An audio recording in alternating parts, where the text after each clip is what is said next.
Hello, Ian. Thank you very much for doing this interview with me. Can you tell me your name, a little bit about yourself?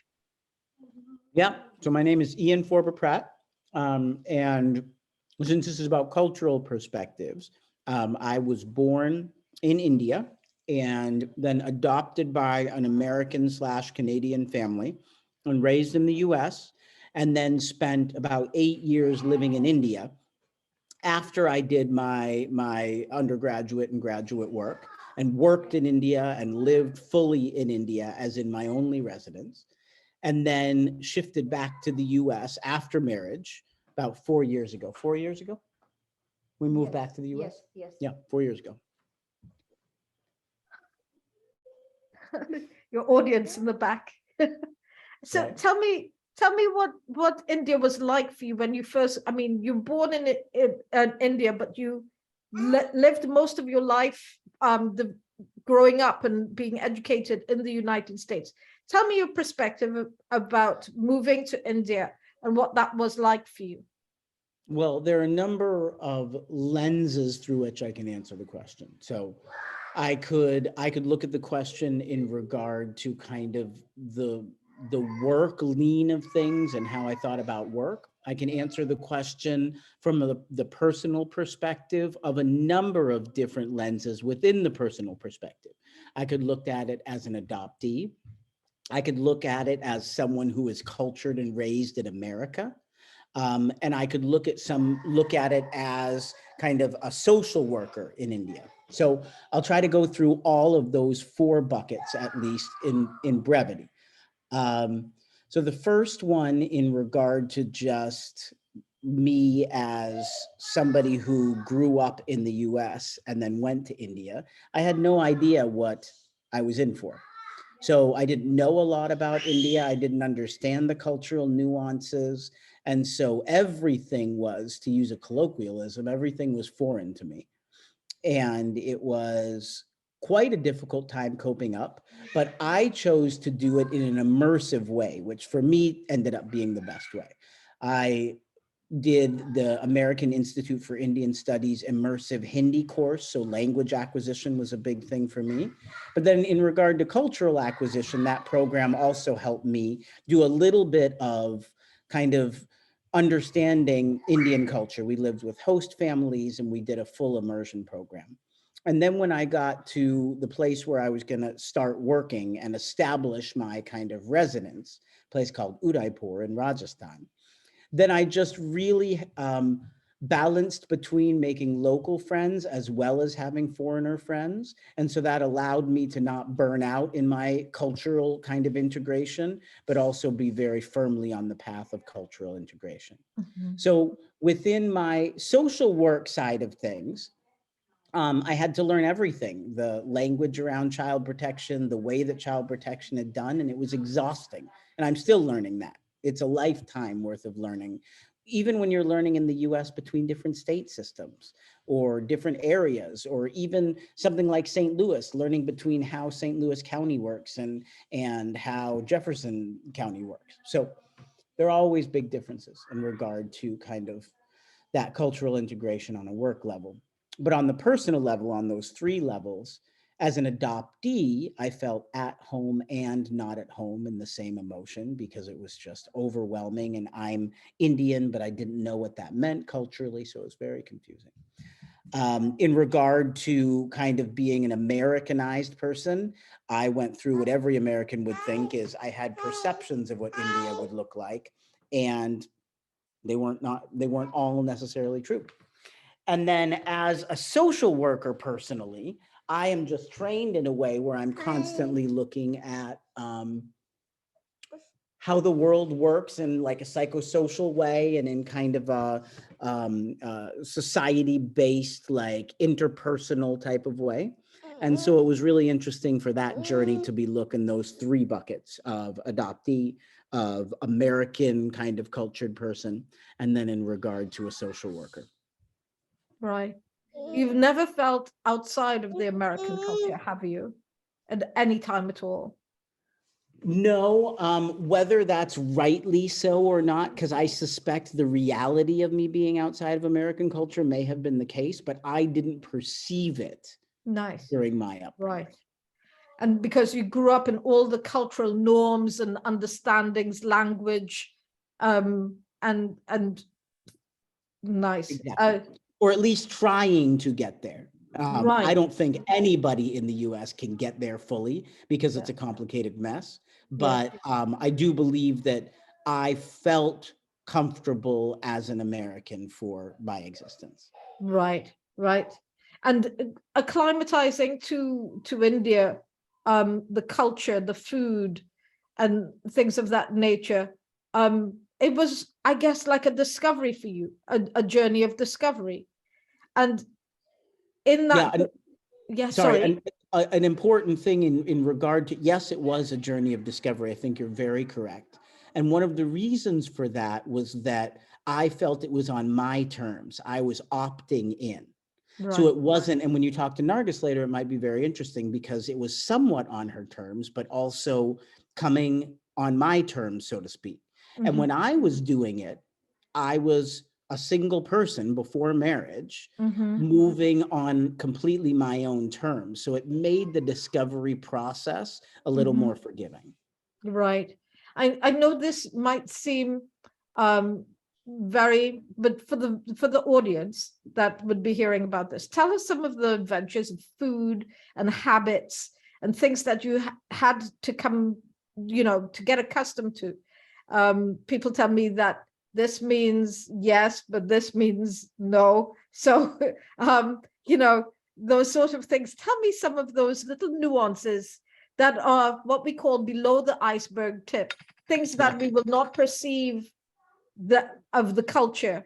So one of my first examples starts above the iceberg, but gets below the iceberg. So driving is fundamentally different in India, which most people know. You drive on the other side of the road from Americans, but it's also far more chaotic. People use their horns all the time. So that's the top of the iceberg. That's kind of an easy one. But beneath the iceberg is that when you drive around, and if you get into an accident or something, the police generally won't do a whole lot and you're on your own, and it could potentially get violent very quickly. Or in the areas where I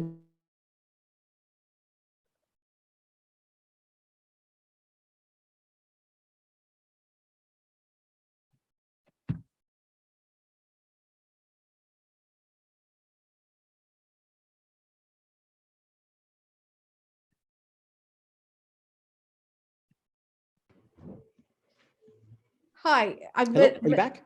I am back. Yes. Uh, you went on about it could get very violent very quickly. That's when. Right. Okay, good. So I'll pick up from there. So in regard to if I met with an accident or did something like that, then it could get violent very quickly because it wasn't like in the US where you call the police and they come. It could also still get violent very quickly in the US, but that's another story. But here it felt very unsafe. So the below the iceberg aspect of things was that while driving, and I adore driving, and I was independent right away, I was always more fearful than I ever felt in the US. And I didn't expect to feel that way. So I had to learn all the cultural differences, but then there were some pretty significant things. In regard to eating, there are so many tendencies. Nargis will probably tell you a story about one time when the Indian way of doing things is to give you more and then give you more and give you more. And that's how they show love.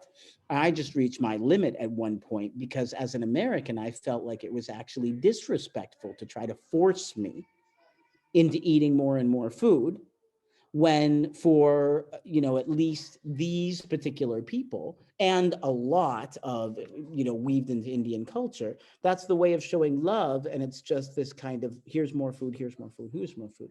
And that's not just Indian culture, it's in many cultures. So that was another thing. And then the other thing was really and this is definitely below the iceberg, to use that way you describe things. The caste system and the hierarchies were something that I couldn't morally get still about. It bothered me so much. And Nargis experienced that a lot. I experienced it somewhat before marriage and after marriage quite a bit.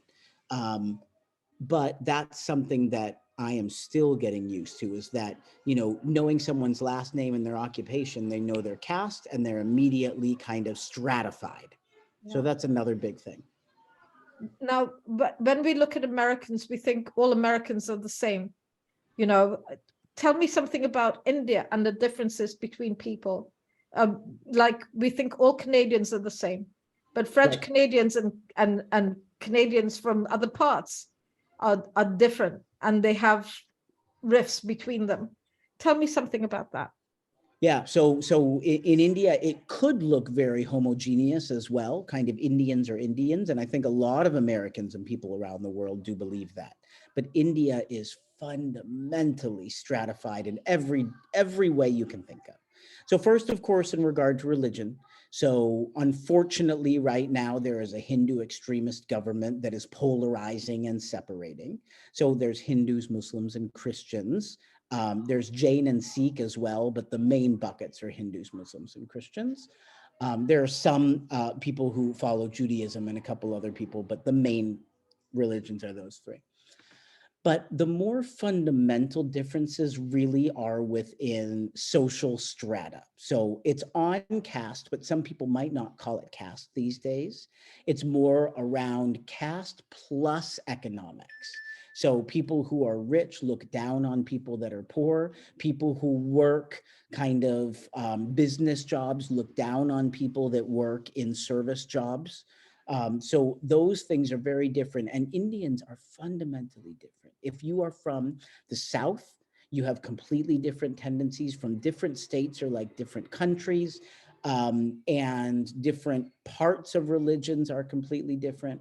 So just like Americans are not all the same at all, Mhm. Indians are exactly the same. You cannot just say you're Indian, so therefore you do this. It's very, very different. Yes, thank you for that. Um, what would be some parting words you would have to tell me about intercultural relations? We learned in our class that the little nuances mean a lot, the little things. For instance, how you would hold a man's hand when in an Arab country and hold it for a long time, Yep. and what that means sincerity. If you pulled away, that might seem to be insincere. Could you tell me little nuances like that? And can you tell me, given the fact that you have the American experience and the Indian experience, how do you see the crossing for people from one to another? What are Well, some of the things that you would tell somebody like a business major or someone like that, if they're going into international business over in India, that they should be mindful of? great. Well, first, let me frame a little bit deeper of the perspective. So not only am I Indian, kind of raised in America, cultured as an American, and then lived back there, but now in my international social work, I manage teams daily in 5 different countries. So I'm looking at the nuances between us and Guatemala, the nuances between us and South Africa, between us and Sri Lanka, between us and Moldova, between us and India. And so this is a topic to which I gratefully feel very close to. One of the greatest things about intercultural sensitivity, understanding, awareness, whatever you want to look at, and what I call it is kind of love with a capital L and a lowercase l, is the idea that, first of all, people have to be kind with themselves, that they're never going to get it right immediately, but they're also not going to get it wrong immediately if they come with the most humble of intentions and curiosity. So I'll give you a perfect example. So as I learned, so we've just had an expansion, a huge expansion of our office in South Africa. I don't know much about South African culture, and especially within the area of Ladysmith where we're working. But I've learned about apartheid. I've learned about a lot of the kind of huge differences between black and white and economics and the bureaucracy of a nation that is developed but still has a lot of significant poverty and social challenges. And I am misstepping left and right in regard to cultural competency. But what I learn is that I always just caveat with that I need to learn and I know I might make a mistake. And I think that humility is really important. In India, you can make huge faux pas and mistakes in front of Hindus or in front of high caste people. And I've done it over and over again.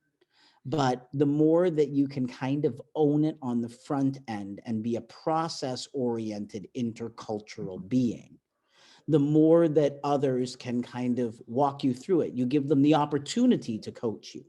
But many people, as they travel interculturally, don't think about the idea of being receptive to coaching from others.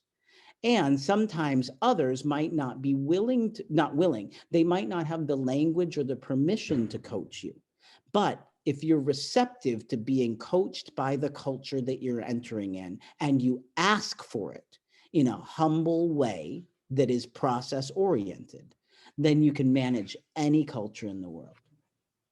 Thank you. So would you, for last question, would you say that language is not the only thing that you need to know? Like if you just knew Hindi and you went over to India, it is not the only thing, is it? Certainly not. No, I mean, it's everything. It's everything about, just social systems, period. You Right. need to know about the medical systems. You need to know about the spiritual systems. You need to know about the educational systems. You need to know about the well-being systems. You need to know about the taxation systems. You need to know about the history of interpersonal relationships. You need to know people's, way that they've been raised within their families. All of those things are imperative to understand. And it can be a little daunting, but the more you're just receptive and ready to get a 360 degree of what's going on, and the more you put yourself in those situations, the more you can be competent. But the people who go in on a big tour bus and they just go to those places and then they leave and they take a couple pictures with Indian kids and they're proud of themselves are doing a disservice to the country and themselves. Yes. Thank you so much. I'm sure even my colleagues will get a lot out of this. Thank you very, very, very much. Pleasure. I mean, I feel very grateful just to come alongside anyone that's thinking about intercultural kind of competency and navigation, because luckily our world is opening up more and more. So I've been doing a deep dive research on Generation Z and Generation Alpha. Generation Alpha is the newest generation of young people that starts, it's under debate between 2012 and 2016 is when that generation starts. And one of the main components of that generation is it will be the most culturally diverse and immersed generation in history. Yes. Because of the way the world's opening, which means that intercultural competence, knowing it for ourselves, but then teaching it to the next generation is imperative for world order, for Yes, world it is. safety. It is. And I'm so glad because I really lobbied that this be part of the course and not just language proficiency. Because working internationally, I have known that I can have someone speaking French, but if you do not know the cultures of Martinique and Guadeloupe or Haiti, you're still not good for me working. So and you can harm. You can harm. So I've had of many people who have gone on trips for my organization or with me who have harmed. They've offended. Yes. And it wasn't that they were bad people. It's that they were not, those two things I think are really important. They were not receptive to coaching and they weren't asking for coaching. Yes. Yes. You have to go in with so much humility of knowing, even but also with the tools, the language, you need to be able to ask in a moment because, if I come to your house, Denise, and I just walk in, but I don't kind of ask you, Denise, like, is it okay to keep my shoes on? Yeah. You might not think about that. I wear my shoes in, right? And even though you're fine because you're like, I love having guests, you're thinking kind of the back of your mind, like, I've never let anyone else not wear shoes in my house. Yeah. And you do it and it's fine, but it means that you are not 100% relaxed. You're 99, 98, 97% relaxed because you're constantly thinking in the back of your mind because your culture is, I'm not saying you, but I'm saying big picture. No, I totally get it. Your culture is that people take off their shoes every time they come in your house. Yes. So it's my duty to ask things like that. to say, you know, Denise, I just want to check in with you and just say, like, is there anything that I can be doing differently? You know, Yes. for example, in India, you never put your feet up on a table, and Yes. many Americans do that. So Yeah. then if I, as maybe an American, come in, I've got my feet on the table and I say, hey, I just want to ask, like, if there's anything I'm doing that is against what you're used to. They might not say something the first or second time for formality, Yeah. because human beings take a little bit of time to gain that trust. But Yes. the more that I ask, that's where you're being receptive to coaching, Yeah. and that you're asking for coaching. The more maybe you would feel comfortable at time 3 or 4 saying, yeah, I mean, honestly, one thing is that, you know, all of my relatives always take their shoes off at the door, and you're totally fine to leave your shoes on, but that's kind of what we do. And then immediately me goes, oh gosh, I had no idea about that. And I take my shoes off right away. Right. So, So I'm hoping that some of this spills off into how we actually do, since we're international college, inviting more international people, that somehow our cultural perspectives also get in there, that people begin to learn this, because it could be the best learning tool here, this connections between cultures for other people who will be doing other things. yeah, So absolutely. thank you so much. I'm looking for Nargis now. Yep. All right. Like, you ready to And do what your about interview? you, Anaya? Ready? Are You you finish your ready shower? for bed? Yep. You ready? Yes. Yes. Yes. All right. Let's go. Come on. Let's go. That's pretty, very pretty. Oh, जाके बैठ सकती हाँ हूँ जी, हाँ जी, हाँ जी, जरूर. थोड़ा सुन सकते कि टीवी चल रहा है hello Hello, Nargis. how are Hi. you Can you introduce yourself and tell me who you are and where you're from and what have you been doing for your life? okay Alexa turn the light on Oh. Okay. so my name is Nargis now is Nargis Salmani Forber Pratt and I'm from India and I'm here because I'm married with Ian and my English is not good so yeah so yeah So and tell me where you're from. So I'm from India. I born in UP, Uttar Pradesh, but my parents moved to Delhi when I'm like 5 years old. So yeah, and I grown up in Delhi. Yeah. And what was your profession while you were there? So my study is like 10th class, and after 10th class, I dropped my school and I work in one organization and then I start after 2008 I start my own NGO like non-profit organization to educate the kids and admission uh, to the school. So this is my work. Tell me what you thought about America when you came. So I'm not in America, but after I get married, Ian, I live in India, but I feel like I'm in America because Ian's behavior and everything everything is new and different for me.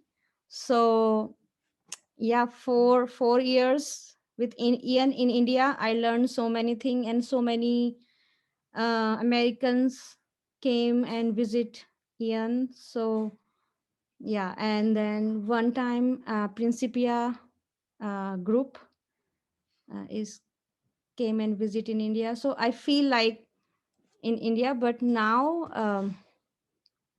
I have kids, so I'm like no changing for me, but I'm here for my kids' education here. Yeah. So yeah, I feel What very good here. yeah, you do. What was home like? Tell me what was home and how do people in India perceive Americans? So before I met Ian, we watched so many Bollywood movies and they show us American is not good, like they are not taking care of their children and those things. So we like in Bollywood movies showing this type of thing. So my mental thing is like my mentally is like, okay, American is like this. But when after I met Ian and I see Ian's parents, and now I'm here, I see school and people here is amazing. So I'm telling you, like Bollywood showing us very wrong thing, The negative things, negative and thing. yeah, and not giving the best perspective of the place. So you No. would say that the better way of experiencing a culture is not by the movies, it's by Yeah. seeing and Yes. yeah, Yes. Yes. and getting to know the people. Yeah. Yeah. So You like can, sometime like I'm like like in inside like I'm crying, like I thought like before what I'm thinking about these people, but now I'm seeing and I'm living with them is totally different. It's changed like here to here. yes. Yeah. Tell me, what are some of the things hard to get used to in America? Only like like I have big house here, but only we are four here. In India, we have very, very little house and we live like 10 people together. So only this different here. Otherwise, I'm so happy because my kids get good education here. You're accustomed to a bigger family living together as big families, right?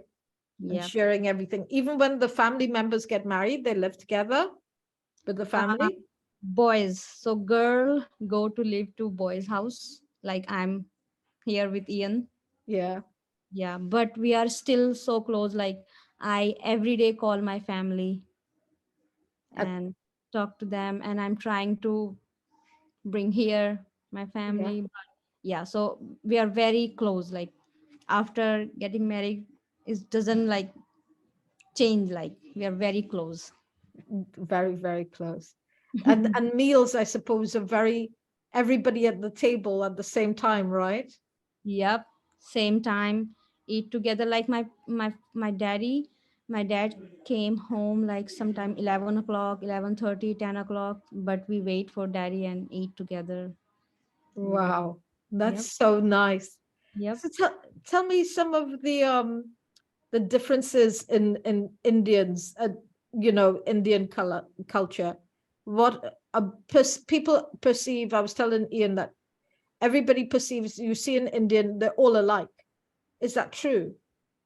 Like all alike means Like if you are like every other Indian, or there's no differences between people, there's no um it's it's total harmony, is it's it? it's caste system there, and yeah, it's so in Muslim has no caste system, but Indian Muslim become a Muslim to Hindu to Muslim. They convert like maybe 300 years ago, 400 years ago. Like my parents, like they become Hindu to Muslim. So they um, take caste system with them. They're not like leave the caste system. So it's caste system in India is really dangerous and very difficult for Mm. people. So yeah, it's this is the different here is so many racism here also, but still like I don't know, like I'm feeling very good here. It's different, you feel safer, do you? Yes, very Yeah, that there are rights for people here, yes, despite yes, whatever color that they are, yeah, yes, whatever socioeconomic background they are. yes, yes. Yeah. So tell me, what are some of the things that you really enjoy? So tell me a little bit about driving. You So I never ever drive any vehicle before I met Ian or before I move America.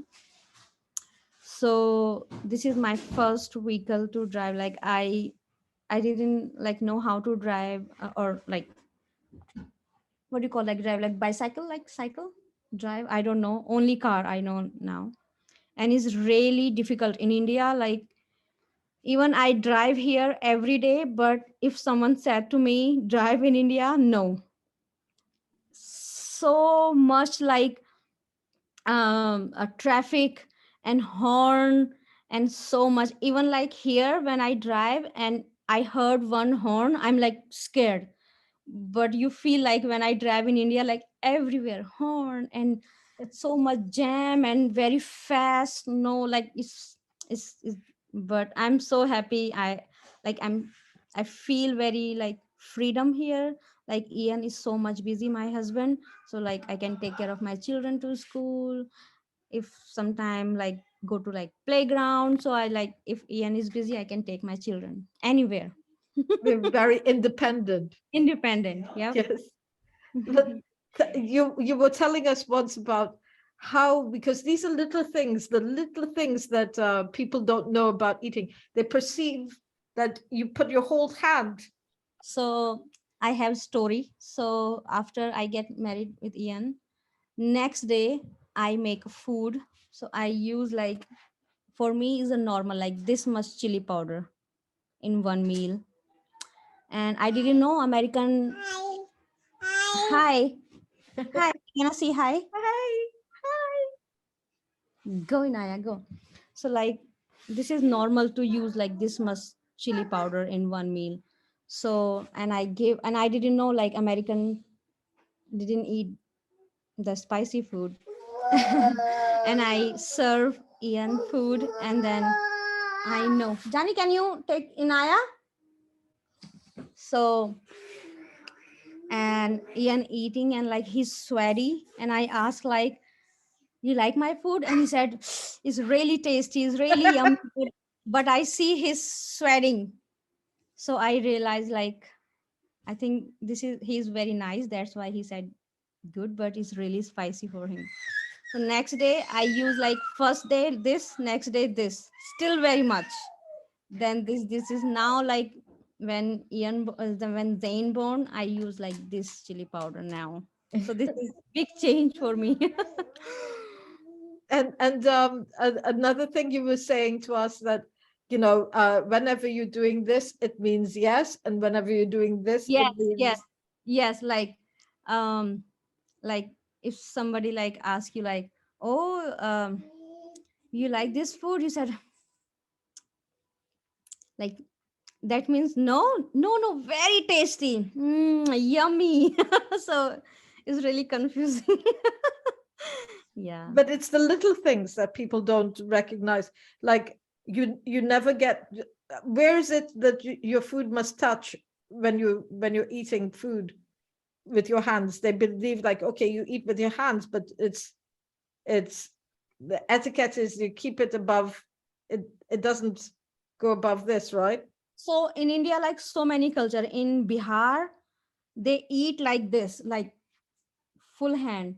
And when you go like different state, they eat differently, like here. But in UP, Uttar Pradesh, normally like you said, like very Yeah, gentle like this, yeah. yeah. And so many different ways. And South Indian is totally different there. Uh, Eating very less spices and very liquidy. They eat liquid. Like if they make lentils, they like The liquidy, dal. liquidy, yeah, dal. And they eat like this also, like rice and dal mix like this. They eat, and we eat like this. Yeah, It's totally. India has like 30 state, I think, 30, 31. So everything is different. everywhere. Mm-hmm. Yeah. What would you like to leave it? Because we have 3 minutes and 3 seconds on my recording. What would you like to say about culture of India and culture of the United States? What has it been interesting getting to know? I see you're driving a boat now. You're doing all sorts of things. Everything is new for me. If like you have time, like I have so many thing to tell you. Like, I'm from India, but I'm from slum area. Like, we have even no money for food.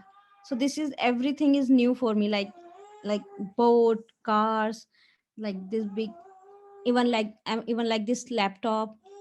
Everything is new for me. I never ever use these things. Like after I get married with Ian, I see first time laptop. Like I see before, but I touch first time, and everything is like different. Like, but Ian, he's very supportive. He support me very well. So when I'm like very like now I eat with spoon, but very beginning when like I'm very uncomfortable eating with spoon, Ian said, "Don't worry, Nargis, you can eat with your hand. Be comfortable," and like So this. you So feel like your family has both cultures in it, and yep. that you're fast be able. Oh, Ye- that's so nice. Yeah. So Ian only like timing. Like in India, if you said like, "Okay, Nargis, I have Zoom meeting with you 5 o'clock," but for me it's 5:36.